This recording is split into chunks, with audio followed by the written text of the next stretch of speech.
자, 오늘 성경 말씀은 누가복음 2장입니다.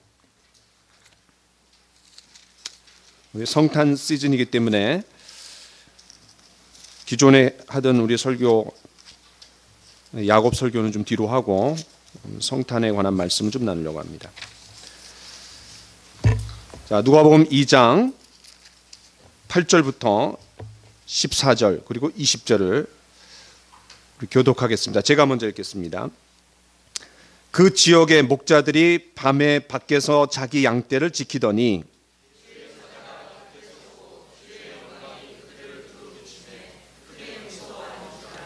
천사가 이르되 무서워하지 말라. 보라, 내가 온 백성에게 미칠 큰 기쁨의 좋은 소식을 너에게 전하노라.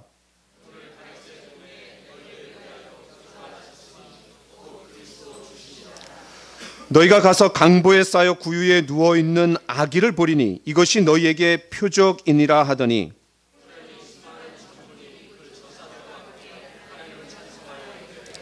지극히 높은 곳에서는 하나님께 영광이요 땅에서는 하나님이 기뻐하신 사람들 중에 평화로다 하니라. 20절 같이 읽읍시다. 목자들은 자기들에게 이르던 바와 같이 듣고 본 그 모든 것으로 인하여 하나님께 영광을 돌리고 찬송하며 돌아가니라. 아멘. 오늘 말씀의 제목을 한번 외쳐봅시다. 시작. 큰 기쁨의 좋은 소식. 큰 기쁨의 좋은 소식. 이것은 단순한 기쁨이 아닙니다. 큰 기쁨, great joy입니다. great joy. 큰 기쁨이라는 거예요.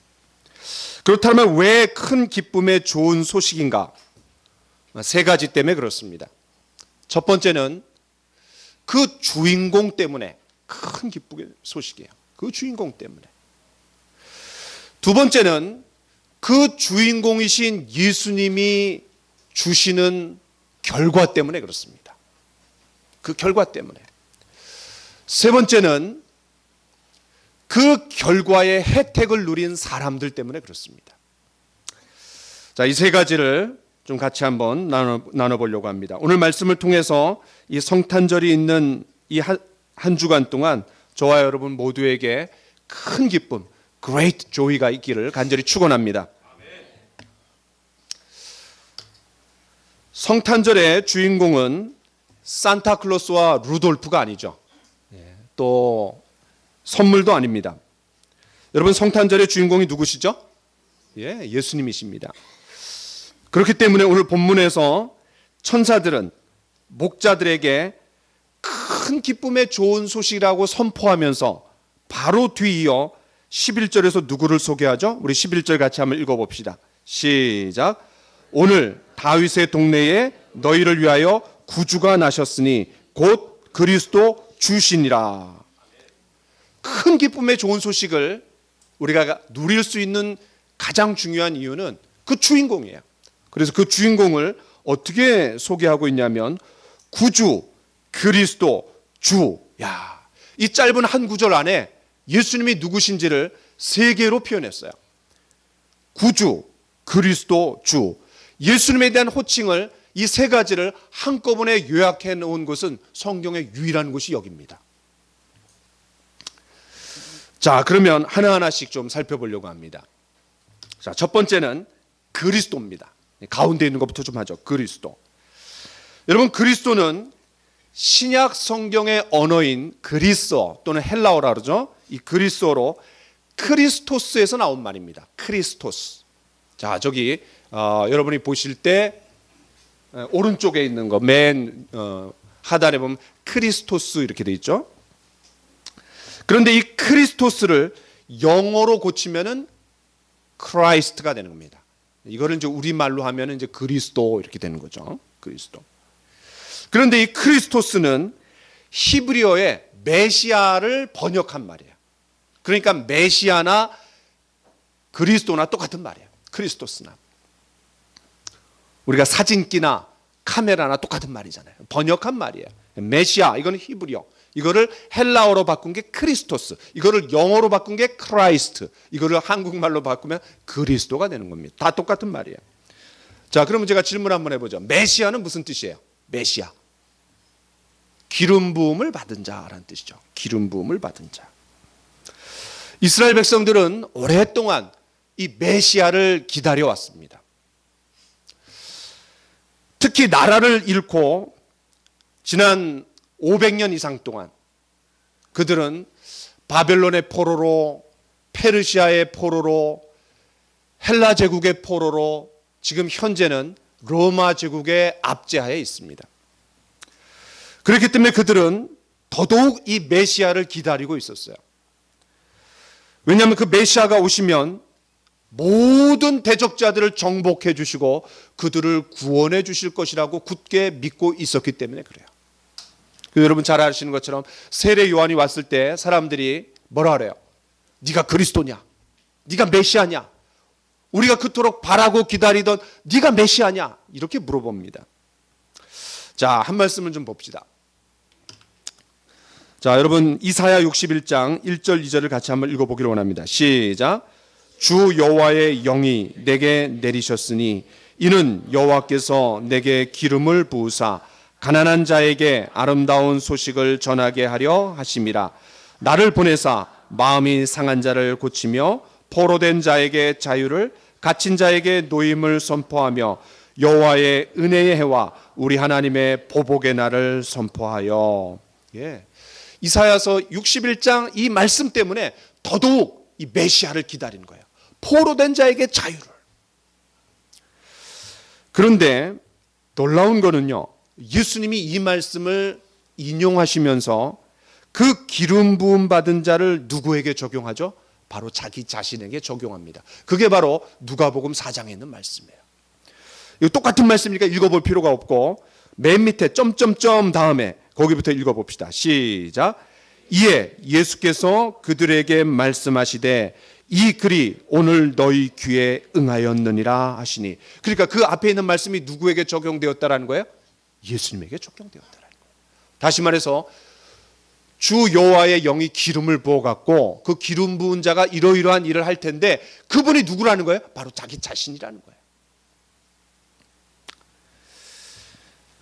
그런데 한 가지 주목할 만한 차이점이 또 있습니다. 여러분 두 말씀을 좀 잘 보세요. 예수님은 이사야 61장 말씀을 인용할 때 주의 은혜의 해까지만 언급해요. 주의 은혜의 해까지만. 그렇죠. 주의 은혜의 해를 전파하게 하려 하심이라 하였더라. 거기서 맞춰요. 그런데 이사야 61장은 우리 하나님의 보복의 날까지 언급합니다. 이게 이제 뭐를 얘기하냐면은 구약의 선지자들은 예수님이 한 번만 오시는 줄 알았어요. 그런데 실제로는 몇 번 오세요? 2번 오시는 거예요. 그래서 우리가 초림 그리고 재림 이렇게 얘기하는 거예요. 마치 이거는 우리가 멀리서 산을 보면은 겹쳐서 보이기 때문에 하나로 보입니다. 그런데 막상 가보면 그 산과 저 산은 상당히 떨어져 있어갖고 이 거리가 있어요. 근데 멀리서 보면 중첩되어 보이는 거랑 똑같습니다. 그렇습니다. 처음에 오실 때는 예수님이 주의 은혜의 해를 전파하시는 분, 다시 말해서 구원자로 오시는 거예요. 구원자. 그런데 두 번째 오실 때는 어떤 분으로 오세요? 우리 하나님의 보복의 날을 선포하는 분, 다시 말해서 심판주로 오시는 거예요. 첫 번째 오실 때는 구원자, 마지막에 오실 때는 심판자. 그 구원자와 심판자 사이에 그 기간이 뭐예요?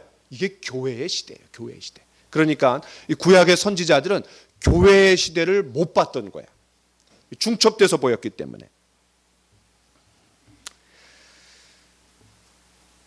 그렇기 때문에 예수님은 심판주로 오시기 전에 반드시 구원자로 오셔야 했습니다. 그래서 이 초림하신 예수님은 로마 제국을 정복하는 게 목표가 아니라 뭐를 정복하는 거예요? 마귀를 정복하러 오시는 거예요. 마귀를. 즉 저와 여러분들의 영원한 죽음과 심판을 가져다주는 그 죄를 없애시기 위해, 그리고 그 죄의 주관자인 마귀 사탄을 정복하시기 위해 오시는 거예요. 자, 우리 말씀을 같이 한번 읽어봅시다. 시작.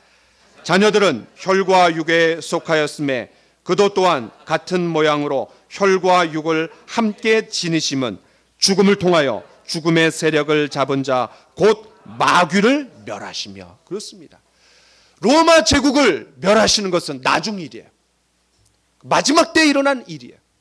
그래서 여러분 요한계시록에 보면 바벨론을 멸하겠다. 그 바벨론은 로마 제국을 얘기하는 거예요. 믿는 자들을 대적하는 모든 악한 세력들, 적 그리스도를 퇴치하시고 멸망시키고 지옥에 쳐넣으시는 것은 마지막 때에 하시는 일이에요. 그러나 그 전에 오셔서 우리에게 죄를 가져다 주고 또 죄악된 삶으로 살게 환경과 분위기를 부추기는 마귀를 멸하시기 위해서 오셨다라는 거예요. 두 번째는 구주입니다. 이 그리스도라는 호칭은 자연스럽게 이 구주라는 호칭으로 연결될 수밖에 없습니다. 기름 부은 자가 오셔갖고 어떻게 해주는 거예요? 우리를 구원하시는 거예요. 구원하시는 거예요. 여러분, 구주는 구세주의 줄임말입니다. 이 말은 질병이나 어떤 굉장한 위험, 대적들로부터 구출해 주는 사람을 말합니다. 구세주. 그러면 우리가 왜 구세주를 필요로 합니까? 당시 이스라엘 백성도 그렇지만 저와 여러분들은 굉장히 심각한 문제에 빠져 있습니다. 어느 정도로 심각한 문제냐면 누군가가 저와 여러분들을 대신해서 죽어야 할 만큼 심각한 문제에 있다는 거예요. 여러분, 그 문제가 뭡니까? 바로 저와 여러분 모두가 죄인이란 사실입니다.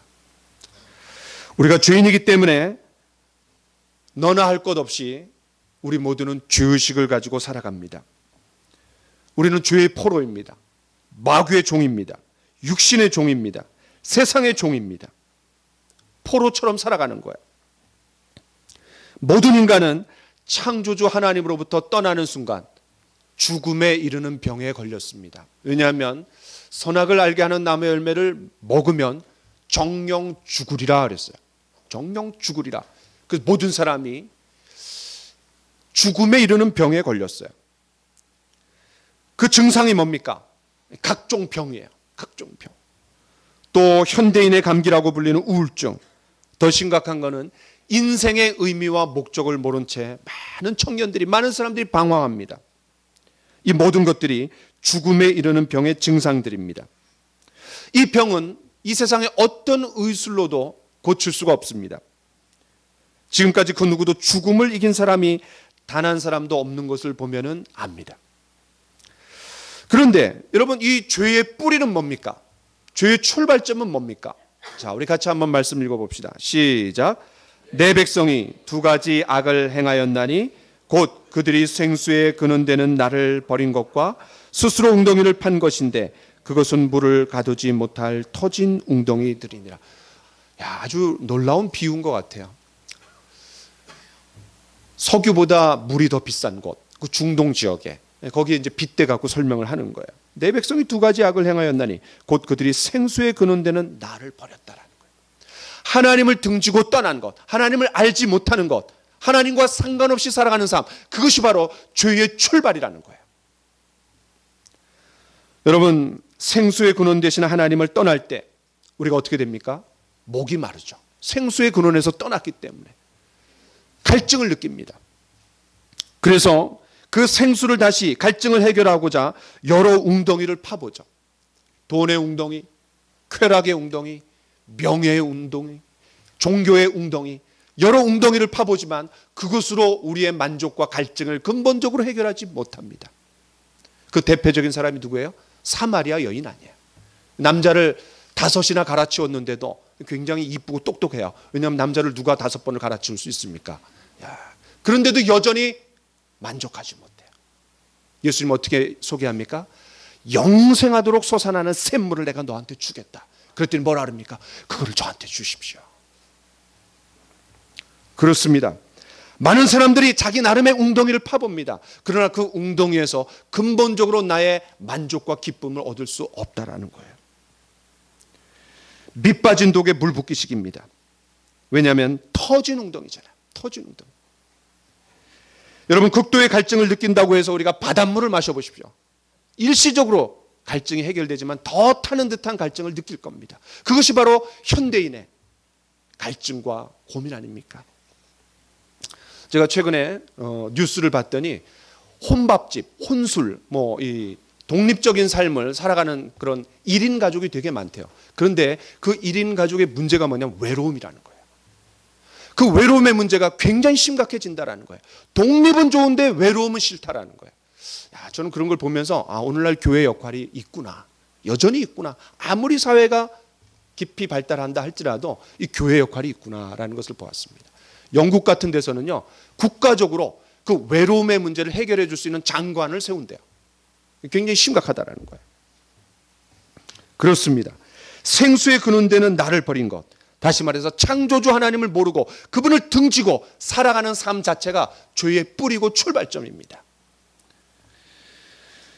이 죄의식은 죄를 용서받기 전에는 절대로 해결되지 않습니다. 이때 하나님께서 우리를 죄와 심판과 죽음에서 구원하시기 위해 우리의 죄의식의 문제를 해결해 주시기 위해서 누구를 보내시는 거예요? 예수 그리스도를 보내시는 거예요.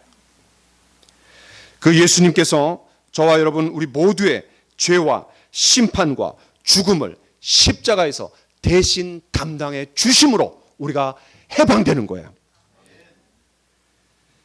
자, 한 말씀 더 봅시다. 같이 읽어봅시다. 시작. 그리스도께서도 단번에 죄를 위하여 죽으사 의인으로서 불의한 자를 대신하셨으니 이는 우리를 하나님 앞으로 인도하려 하심이라. 굉장히 놀라운 말씀이에요. 여러분, 이 말씀에 의하면 누가 죽었다 그랬어요? 그리스도가 죽었다 그랬어요. 무엇을 위해서 죽었다 그랬어요? 죄를 위해서 죽으셨다 그랬어요. 의인으로서 불의한 자를 대신하셨다 그랬어요. 의인은 누굽니까? 예수님이에요. 불의한 자는 누굽니까? 우리 자신이에요. 우리 각자예요. 대신하셨대요. 뭐를 대신하셨을까요? 우리의 죄인의 자리, 심판의 자리, 죽음의 자리 대신하신 거예요. 왜 그렇게 하셨습니까? 그 목적이 나와 있어요. 뭐라고 그랬어요? 이는 우리를 하나님 앞으로 인도하려 하십니다. 그렇습니다. 하나님 앞으로 우리를 인도해 주실 수 있는 유일한 분은 죄가 없으신, 우리의 죄 때문에 십자가에 죽으신, 그리고 그 죄가 해결되었다는 것을 증명하시기 위해서 다시 부활하신 예수 그리스도만이 우리를 하나님 앞으로 인도하실 수 있습니다. 그분이 하나님과 우리 사이에 다리를 놓아주셨습니다. 그 다리가 뭡니까? 십자가라는 다리입니다. 세 번째는 그분을 받아들인 사람들은 주님이라고 부르게 됩니다. 주님. 구약 성경에서 하나님을 크게 두 가지로 호칭을 소개합니다. 엘로힘, 그냥 성경에 나올 때는 하나님, 이거는 이제 히브리어로 엘로힘입니다. 그런데 또 다른 하나님의 호칭은 뭐예요? 여호와입니다. 여호와. 여러분, 엘로힘은 뭡니까? 창조주 하나님, 무소부재하신 하나님, 크고 두려우신 하나님, 광대하신 하나님, 초월해 계신 하나님, 크신 하나님.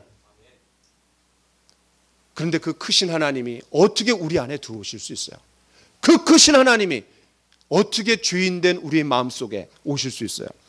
그래서 여호와 하나님은 사랑의 하나님, 임마누엘의 하나님, 우리의 희노애락을 다 아시는 하나님, 그리고 우리와 함께 하시는 하나님, 그 인간과, 부족한 인간과 언약을 맺으시는 하나님, 그 하나님을 얘기할 때, 우리 안에 거하시는 하나님을 얘기할 때 여호와 하나님이라고 얘기합니다. 여호와 하나님. 여러분, 우리가 출애굽기 말씀을 보면 내가 전에는 전능하신 하나님으로 너희에게 나타났지만 내가 여호와 하나님으로 나타난 적이 없다, 이렇게 얘기해요.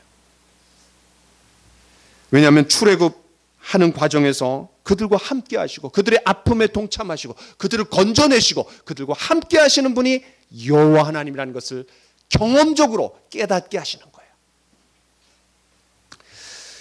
자, 우리 한 말씀을 보면 좀 더 잘 이해할 수 있습니다. 자, 위에 있는 말씀 한번 읽어볼까요? 시작. 내게 모든 무릎이 꿇겠고 모든 혀가 맹세하리라. 예, 이사야에 있는 말씀입니다. 근데 이 문맥을 보면 여기서 내가는 하나님이 하나님. 그런데 여호와 하나님이에요. 여호와. 여호와께서 모든 여호와께 모든 무릎이 꿇겠고 모든 혀가 맹세하리라. 그런데 이 말씀을 사도 바울이 그대로 가져와서 우리가 저 유명한 너희 안에 이 마음을 품으라. 곧 그리스도 예수의 마음. 그는 근본 하나님의 본체이시나 하나님과 동등됨을 취할 것으로 여기지 아니하시고 자기를 비어 사람들과 같이 되었고 죄인이 되어 죽기까지 복종하셨으니, 이런 내용이 나오고 그 다음에 어떤 내용이 나와요? 모든 무릎을 예수의 이름에 꿇게 하시고 모든 입으로 예수 그리스도를 뭐라고 부른대요? 주라고 부른대요.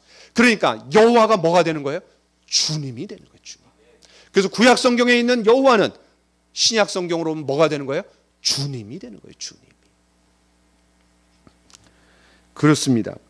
예수님을 구세주로 받아들인 사람들에게 그 예수님은 주님으로서 저와 여러분들의 삶을 인도해 주시고 함께 해 주시고 우리의 호소에 귀 기울이시고 그리고 우리의 눈물을 닦아 주시고 동행해 주시는 주님이십니다. 그 주님을 우리는 뭐라고 불러요? 임마누엘, 우리와 함께 하시는 분. 자, 앞에는 우리가 그 주인공 때문에 큰 기쁨의 소식이다, 좋은 소식이다 그렇게 얘기했어요. 두 번째는 그분이 이루시는 결과 때문에 그렇습니다. 그분이 이루시는 결과 때문에요. 자, 14절을 같이 한번 읽어봅시다. 2장 14절. 성경 2장 14절. 시작. 지극히 높은 곳에서는 하나님께 영광이요 땅에서는 하나님이 기뻐하신 사람들 중에 평화로다. 세 가지의 결과가 있습니다. 첫 번째는 영광, 두 번째는 기쁨, 세 번째는 평화입니다. 자, 하나씩 좀 살펴보죠. 그럼 먼저 영광부터 한번 봅시다. 예수님께서 이 땅에 오신 사건 자체가 하나님께 영광이 되었습니다. 왜냐하면 인간들의 구원을 위해서 하나님이신 분이 인간이 되셨기 때문에 그렇습니다. 이것은 전적으로 예수님이 하나님께 대한 순종으로 이루어진 결과였습니다. 그것이 가장 짙게 나타난 장면이 십자가 죽음을 앞두고 아버지여 이 잔을 내게서 옮기시옵소서. 그러나 당신의 뜻이면 내가 이거 받아들이겠다라는 거예요. 주님의 순종으로 말미암아 이루어진 것이 바로 십자가입니다. 그래서 예수님의 탄생이 지극히 높은 곳에서는 하나님께 영광이요. 하나님께, 성부 하나님께 영광이라고 얘기했어요. 이것은 마치 이런 거랑 비슷합니다. 어느 추운 겨울 한방눈이 내리는 성탄절이었습니다. 신앙심이 깊은 남편을 따라 성탄 예배를 드리고 돌아가는 아내는 계속해서 입이 영 툭 튀어나와 갖고 의심을 토해냈습니다. 아니 어떻게 하나님이 인간이 되실 수 있어? 난 아무리 믿으려고 해도 믿을 수가 없어. 그렇게 불평불만하는 거야. 남편은 의심하는 아내에게 계속해서 설명해 줬지만 아무 소용이 없었습니다. 집문 앞에 이르러 이상한 광경이 시야에 들어왔습니다. 참새들이 굉장히 많이 있는데 먹이를 얻지 못해서 집 대문 앞에서 비실비실대고 있는 거예요. 남편은 얼른 집으로 들어가서 먹이를 가져와서는 새들에게 던져주었습니다. 그러자 새들은 아랑곳하지 않고 푸드득 하면서 날아가 버렸어요. 남편은 실망하면서 새들아, 난 너희들을 해하려고 하는 것이 아니야. 이것들을 먹지 않으면 너희들은 굶어 죽어 라고 막 애타게 호소했습니다. 당연히 새들이 사람의 말을 들을 리가 없죠. 남편은 날아가는 새들의 뒷모습을 보며 이렇게 말했습니다. 내 마음을 어떻게 너희들에게 전할 수 있겠니? 내가 새가 된다라면, 내가 새가 된다라면. 그 말을 듣고 있던 아내의 뇌리에 번쩍이면서 무엇인가 스쳐 지나갔습니다. 그래, 하나님이 인간에게 계속 사랑을 베풀었지만 인간들은 하나님의 품을 떠났던 거야. 인간이 하나님의 사랑을 깨달을 수 없기 때문에 어쩔 수 없이 하나님이신 분이 인간이 되셔서 오신 것이 바로 예수님이야. 그걸 깨닫게 된 거야. 그리고 그것을 십자가로 표현하셨던 거야. 여기까지 생각이 이른 아내는 집으로 돌아와 조용히 기도하면서 그 예수님, 성탄의 주인공이신 예수님을 구세주와 주님으로 모셔드렸답니다. 그렇습니다. 인간이 처한 위기, 문제, 그 죄와 심판과 죽음 속에서 벗어나기 위해서는 인간이 하나님이 되어서 그 문제를 스스로 해결하든지 아니면 하나님이신 그분이 인간이 되셔서 그 문제를 해결해 주셔야 합니다. 그런데 인간이 하나님이 된다. 될 수도 없고 되어서도 안 됩니다. 되면 어떻게 돼요? 인간이 하나님 되면 뒤죽박죽의 세상이 될 겁니다. 저마다 다 인간이 하나님 된다라면. 그래서 하나님께서 인간이 되신 날, 그날이 바로 성탄절입니다. 성탄절. 두 번째는 평화입니다. 위로 하나님께는 영광이고 아래로 사람들에게는 평화가 주어집니다. 여러분, 그 당시 로마 제국은 팍스 로마나, 다시 말해서 로마가 주는 평화에 도취되어 있었습니다. 군화발로, 창과 방패로, 화살로 이루어진 평화였습니다. 이것은 가시적이고 일시적인 평화였습니다. 20세기는 누구나 다 인정하듯이 문화, 문명, 과학기술의 발달에 위대한 세계였습니다. 유토피아가 금방 손안에 잡힐 줄 알았죠. 그러나 안타까운 사실은 이 위대한 세기가 지난 100년이 인류 역사에 가장 치고받고 싸웠던 100년의 세기였다고 말합니다. 사람들은 과거 문명이 발달하기 전에 전쟁이 더 많았다라고 생각합니다. 그러나 아닙니다.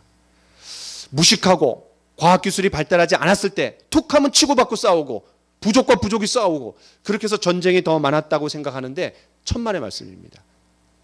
지난 100년 동안이 전쟁이 훨씬 많았습니다. 영국에서 발행한 평화 속의 전쟁이란 보고서에 의하면 2차 세계대전 이후에도 100개국에서 130건의 전투가 있었고 전쟁이 있었다고 합니다. 굉장히 많은 사람들이 죽었다는 거예요. 여러분, 1차 대전에서는 1000만 명이 죽었대요. 그런데 2차 대전과 한국전쟁, 그리고 베트남 전쟁, 걸프 전쟁까지 약 5천만 명이 죽었다고 합니다. 그 대량 살상 무기 때문에 더 많은 사람들이 죽고 또 종교와 이념과 어떤 자기들의 신념이 부딪힐 때 전쟁이 일어난다는 거예요. 더 많은 곳에서 전쟁이 일어나는 거예요. 지금 무역전쟁, 경제전쟁이에요. 계속해서 전쟁입니다. 그 어떤 때보다도 평화가 절실하게 필요한 때가 오늘날인 것 같아요. 평화의 왕으로 오신 그 주님이 우리 모두에게 필요합니다. 그런데 이 하나님과 인간이 근본적으로 평화를 누리기 전에는 참된 평화가 없는 거예요. 하나님과 나와의 관계에서 누리는 이 개인적인 평화는 공동체적으로 확장이 됩니다. 어떤 사람이 샌프란시스코에서 덴버까지 5,000km를 걸었다고 합니다. 그 사람들이 그동안 뭐가 가장 힘드셨어요? 라고 물어봤을 때 그분은 산을 건널 때, 강을 건널 때, 비바람을 맞을 때가 아니라 내가 걸을 때마다 그 신발 속에 들어온 조그만 돌 하나, 그것이 그렇게 힘들었습니다. 그걸 빼낼 때마다 그렇게 고통스러웠습니다. 작은 모래알이 우리를 힘들게 만드는 것 같아요. 평안을 깨트리죠. 여러분, 저와 여러분들이 왜 평화를 잃어버립니까? 내 기준, 내 방법, 내 생각을 앞세우려다 보니까 우리가 평안이 깨집니다.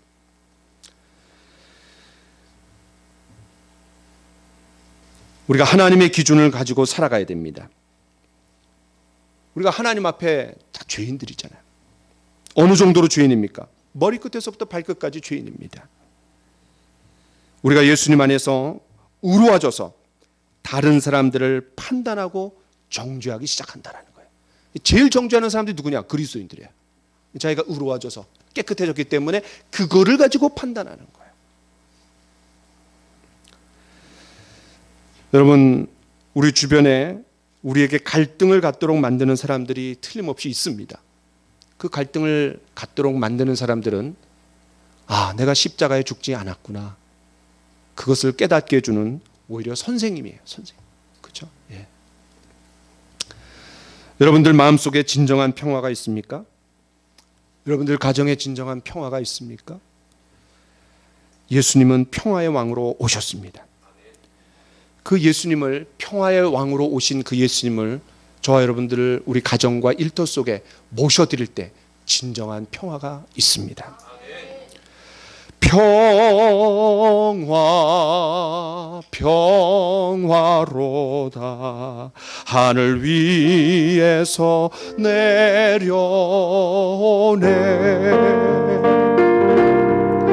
그 사랑의 물결이 영원토록 내 영혼을 덮으소서. 그런데 이 놀라운 평화는 우리가 만들어낼 수 없습니다. 하늘 위에서 내려온다라고 말합니다.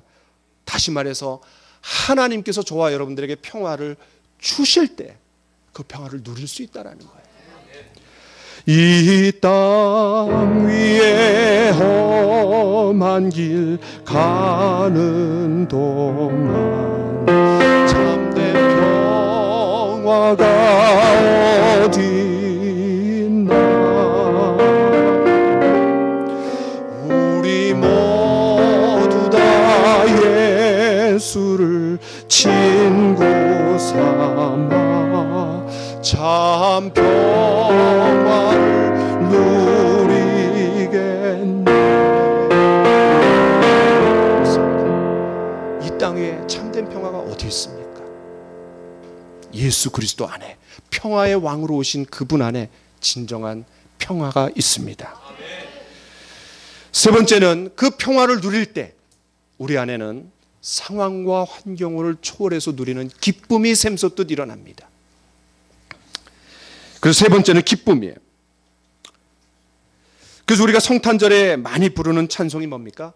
기쁘다 구주 오셨네. 그렇죠? Joy to the world. Joy, joy. 기쁨입니다. 이 기독교의 가장 중요한 특징, 기쁨이에요. 이 기쁨의 주인공이신 예수님을 우리 마음속에 모셔드릴 때 우리는 환경에 의해서가 아니라, 감정에 의해서가 아니라 그런 상황과 환경을 초월해서 누리는 그 기쁨을 맛봅니다. 왜 그렇습니까? 죄를 용서받았기 때문에. 죄를 용서받았기 때문에. 죄의 용서는 어떤 종교도 이룰 수 없습니다. 철학도, 문학도, 사상도, 명예도, 종교도 그 기쁨을, 죄의식의 문제를 해결해 주지 못합니다. 또 우리가 왜 기쁨을 누립니까? 문제와 어려움 속에서 그것을 극복할 수 있는 힘이 있기 때문에 기뻐하는 겁니다. 사실은 우리에게 기쁨으로 오신 예수님은 우리가 문제와 어려움을 만날 때 더 빛을 발합니다. 그때 정말 그리스도인들은 기쁨을 누릴 수 있고 믿음으로 그 기쁨을 가질 수 있는 거예요. 주님께서 임재하시고 필요한 능력을 주십니다. 기독교는 언제나 문제와 어려움 속에서 더 꽃을 피우는 종교가 기독교입니다. 마지막으로 우리는 주변 사람들을 용서할 수 있는 능력이 있기 때문에 기쁨을 누립니다. 나에게 고통을 주고 학대하는 사람들을 우리는 용서할 수 있습니다. 한번 저와 여러분들이 다른 사람들을 조건 없이 용서해 봅시다. 용서할 때 기쁨의 능력이 주어집니다. 실제로 다른 사람들을 용서하는 것은 그 사람을 위한 것이 아니라 나를 위한 겁니다. 왜냐하면 내가 용서하지 못하면 여러분 마음이 어때요? 시들어요. 부패해져요. 강팍해져요. 영적으로 정신적으로 피폐해집니다. 증오로 가득 차게 됩니다. 성령의 충만도 잃어버립니다. 육체도 좀 먹습니다. 탈무드에 의하면 다른 사람을 죽이는 방법을 알려줘요. 그 사람으로 하여금 너를 미워하게 하라. 상대방으로 하여금 너를 미워하게 하면 그 사람은 반드시 죽을 거다. 이렇게 얘기해요. 왜요? 우리가 다른 사람 미워하고 못 살아요. 힘들어서 못 살아요. 피곤해요. 여러분, 다른 사람을 미워하는 것도 억울한데 그 다른 사람을 미워하면서 나의 기쁨과 평안도 잃고 성령 충만도 잃고 영적인 감각도 잃고 이중손해예요. 이중손해. 얼마나 억울해요. 그렇습니다. 기쁨, 이것은 기독교가 줄 수 있는 놀라운 능력입니다. 이 성탄의 계절에 저와 여러분들이 이 기쁨과 평안을 마음껏 누리기를 간절히 축원합니다. 세 번째는 이 혜택은 누린 사람들이 있다라는 거예요. 이 혜택을 누린 사람들. 이 큰 기쁨의 좋은 소식은 막연한 상황, 우리의 삶의 현장과 무관한 진공 상태에서 주어진 것이 아니라 두려움과 무서움을 갖고 있는 사람들에게 기쁨과 평안이 주어졌다는 거예요. 누가복음 1장과 2장은 성탄에 관련된 내용이 나옵니다. 그런데 거기에 등장하는 세 사람을 좀 보려고 그래요. 그런데 이 세 종류의 사람들은 하나같이 두려움을 느꼈습니다. 첫 번째는 사가랴입니다. 자, 여러분 누가복음 1장을 한번 펴보세요. 누가복음 1장. 자, 11절 12절을 우리 같이 한번 읽어봅시다. 시작. 주의 사자가 그에게 나타나 향단 우편에 선지라. 사가랴가 보고 놀라며 무서워하니. 예.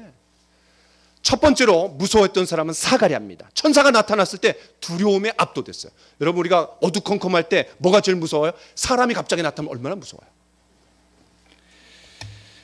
이 사가랴와 엘리사벳은 나이가 많이 들었지만 자식이 없었습니다. 그러나 아브라함과 사라를 생각하면서 줄기차게 기도했을 때 하나님께서 그 기도를 들으시고 13절에 이렇게 말씀합니다. 천사가 그에게 이르되 사가랴여 무서워하지 말라. 너의 간구함이 들린지라. 네 아내 엘리사벳이 내게 아들을 낳아주리니 그 이름을 요한이라 하라. 그 아들을 주시겠다라는 놀라운 약속을 주시는 거예요. 그 두려움 가운데 있었던 이 사가랴에게 천사가 나타났을 때 두려움을 물리쳐주고, 더 나아가서 소극적으로는 두려움을 물리쳐주고 적극적으로는 약속을 주시는 거예요. 약속. 그 결과가 뭡니까? 우리 14절 같이 한번 읽어봅시다. 시작. 너도 기뻐하고 즐거워할 것이요 많은 사람도 그의 태어남을 기뻐하리니. 그렇습니다. 기쁨이 주어지는 거예요. 기쁨. 사가랴는 실제로 그 아들을 얻은 다음에 그 기쁨을 어떻게 표현했어요? 이렇게 표현합니다. 여러분 67절 68절을 한번 읽어봅시다. 1장 67절 68절 시작. 그 부친 사가랴가 성령의 충만함을 받아 예언하여 이르되 찬송하리로다. 주 이스라엘의 하나님이여 그 백성을 돌보사 속량하시며. 예, 찬송하리로다. 그의 입에서 전에는 두려움이 있었는데 이제는 찬송이 터지는 거예요. 성령이 충만해서 하나님을 찬양하고 예언했습니다. 자, 두 번째, 이 성탄의 시즌에 천사가 나타났을 때 두려움을 가졌던 또 다른 사람인데 마리아입니다. 여러분 1장 30절을 같이 한번 읽어봅시다. 1장 30절 시작. 천사가 이르되 마리아여 무서워하지 말라. 네가 하나님께 은혜를 입었느니라. 이거 얼마나 황당한 얘기예요. 지금 요셉하고 약혼했어요. 약혼한 지 1년 후에 이제 결혼식을 하고 이제 같이 사는 거예요. 근데 그 1년 동안, 약혼 기간 동안 절대로 부정이 일어나면 안 돼요. 근데 애가 생겨요. 돌에 맞아 죽는 거예요. 생명을 걸어야 했어요. 그 결과가 뭡니까? 1장 우리 46절 47절을 같이 한번 읽어봅시다. 46절 47절 시작. 마리아가 이르되 내 영혼이 주를 찬양하며 내 마음이 하나님 내 구주를 기뻐하였으며. 예, 그의 두려움이 사라져서 이제는 그 마음속에 기쁨과 평안으로 찬양하고 있는 거예요. 자, 세 번째는 목자들입니다. 자, 오늘 우리가 읽은 본문을 봅시다. 8절 9절 2장 8절 9절을 다시 한번 읽어봅시다. 시작. 그 지역에 목자들이 밤에 밖에서 자기 양떼를 지키더니 주의 사자가 곁에 서고 주의 영광이 그들을 두루 비춤에 크게 무서워하는지라. 저는요 이 성경 말씀 읽으면서 이런 생각을 해봤어요. 그 예수님의 탄생에 대한 소식을 왜 목자들에게 알렸을까? 제일 먼저. 아니 종교 지도자들도 있고 바리새인들도 있고 서기관들도 있고 그런 탁월한 사람들이 많았을 텐데, 제사장들도 있고, 그런 사람들에게 먼저 알리지 않고 왜 목자들에게 제일 먼저 알렸을까? 여러분 그런 생각 해본 적 없으세요? 만약에 제사장이나 종교 지도자들에게 먼저 알렸다라면 그들이 그거 받아들일 수 있었을까요? 못 받아들일까요? 절대로 못 받아들입니다. 왜 그렇죠? 그들이 생각했던 메시아는 누구예요? 다윗 왕과 같이 온 대적자들을 다 없애버릴, 정복해버릴 그런 왕을 기대하고 있었어요. 그런데 목자들은 야, 이걸 영접해요. 받아들여요. 그리고 찾아가요. 부정하지 않고 딴 생각하지 않고 적극적으로 찾아가서 그 아기 예수님을 경배하고 찬양하는 거예요. 이런 걸 보면요, 마음이 소박하고 순수하고 그리고 어떤 것인지 받아들일 수 있는 준비된 사람, 그런 사람들에게 하나님께서 찾아가시는 것 같아요. 꼭 경제적으로 낙후되고 무식하고 그런 사람들이기 때문에 목자들이 찾아간 게 아니라 이미 마음의 준비가 되어 있는 거죠. 저는 이번 성탄 시즌에 저와 여러분들이 그런 마음의 자세가 되기를 원합니다. 목자들은 그 당시에 일반적으로 젊은 남자들입니다. 또 가난하고 못 배운 사람들이죠. 낮에는 뜨거운 햇볕 속에서, 밤에는 사막의 추위 속에서 달과 별을 친구 삼아 양들을 돌보는 노동자 계급입니다. 아무런 소망이 없어 보이는 인생이죠. 그런 그들에게 갑자기 천사가 나타났고 주의 영광이 두루 비추었을 때 그들 마음속에 두려움이 있었다는 거예요. 두려움.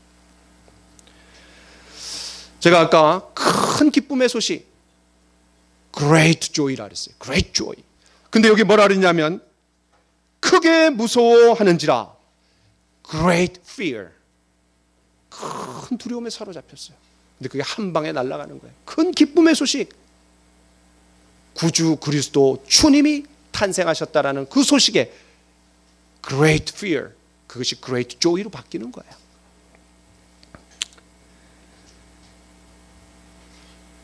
우리는 지금까지 크리스마스와 연관된 세 사람의 이야기, 그들의 공통점이 두려움이라는 것을 보았습니다.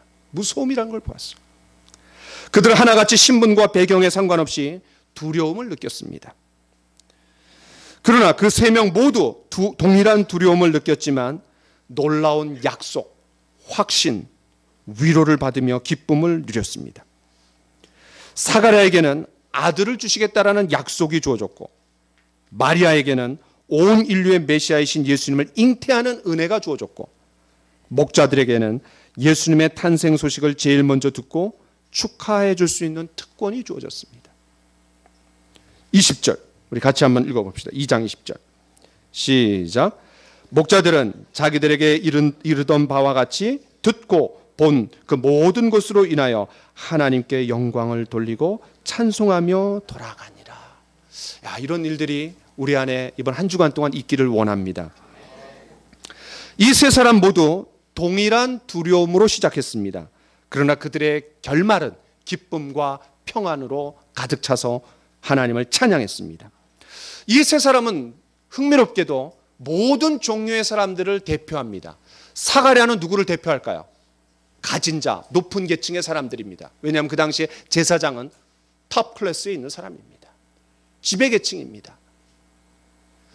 그에게도 두려움이 있었습니다.